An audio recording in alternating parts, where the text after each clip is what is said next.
totikala kaka na likambo wana David Nsala tunaki balekinzela système ya yaka to fanda soki boswani eske mwasi azali na droit ya komema mobali biloko ya ndaku bola na ndenge bakinoa ba répondre na micro ya David Nsala. Ça côté ngana be onangai na côté be onanga ça va. Akuja kuto ndo na kopesa ina ndo na nina pesa kila mara soki na benga to fanda. Le yemo ami ko tsaki yemo ko c'est impossible. Ils ma bête parce que ça mutu to vandi nae ça fait longtemps to boti bana déjà Alexinga pe bambula et puis bata quoi. Il faut nazana droit ya kozwango malgré tout qu'il y a balinga te mais ndé to vandi nae to boti bana nazana droit kozwango. Ceux qui mobala na sali na ndenge ya kana ke alingi ko se comprendre yote. Wana oku komemango siko na ndenge ya la police. Puisque Alexis ki mutema mabe. Azaki na libala ba sinyaki mikanda. Azana droit ko kena biloko na ye. Ere to saka yaka to vanda l'état yebi yango te. Mamu so bo koti bo bandi l'état azwa. Soki bo vandi bo so biloko. Tango yoko kenda mobaya boyo na biloko nyoso. Ozelo moko te. Po l'état yebi binote. Wa eza mabe. Ayibiti. Wana l'état okanga ya yibi. Po bo sinyaki te. Soki na ndenge wana yo mobile ozana droit ya kofuta so kofunda.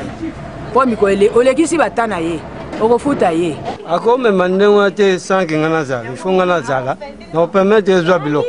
Keneno. Un point. Non à l'absence wana komiki moyibi. Soki basumaki bangunyo semi balé. Bako koyokani. Lokola biso na yo to tikani. Kamata par na yo tikelanga pe par na ngai. Lokola bana bazali wana.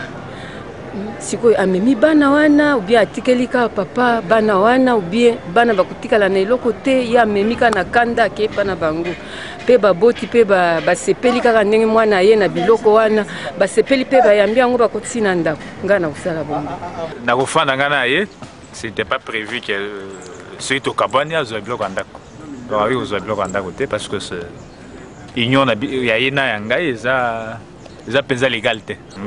Par ma volonté personnelle. Et au moins, pour gratifier le fait que tout le pendant plusieurs années, on peut ça en guise au moins dédommagement pour tout le temps, au moins peut-être qu'on a passé. Mais il y a un quoi qui est dans je ne peux pas m'accepter. Ce qui mobali bakaboni na mwasi bongo et que bavanda qui apesi mbongo libala te. Ezana ba loi mususu oyo kokosala ke soki mwasi amoni ki bakaboni na mobali lokola pesa ke mbongo libala te akokenda fundi mobali afuti donc a dédommagé ye pona temps oyo Alexis la ki parent responsable yo kotika mwana nono na mwasi yake ndofanda na ndako mobali pendant 10 ans te soki pe bakaboni bongo tika ki bongo na selon convenance na bino ba parent boyokani bongo to yebaki ke mwana nanga vanda quelque part omoni pa zongi bongo na biloko na ndako fo meka ko benga mobali na ye otuna ye qu'est-ce qui s'est passé eloko nini